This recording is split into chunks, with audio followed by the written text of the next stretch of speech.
અમરેલીના પાટીદાર યુવતી પાયલ ગોટીએ ભાજપના નેતા દિલીપ સંઘાણીની મુલાકાત કરેલી હતી. ખાનગી મુલાકાતમાં શું થયું એ બાબતે લોકચર્ચા જામી છે.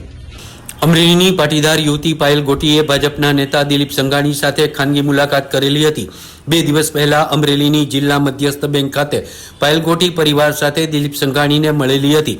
કોંગી નેતાઓના નારી સ્વાભિમાન આંદોલન તળે ન્યાય માટે માંગ કરી રહ્યા છે ત્યારે પાયલ ગોટી દિલીપ સંઘાણીને મળેલી હતી.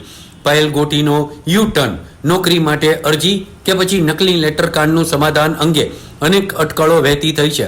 ભાજપના નેતા દિલીપ સંઘાણીને પાયલ ગોટી મળતા અનેક અટકળો તેજ થયેલી છે.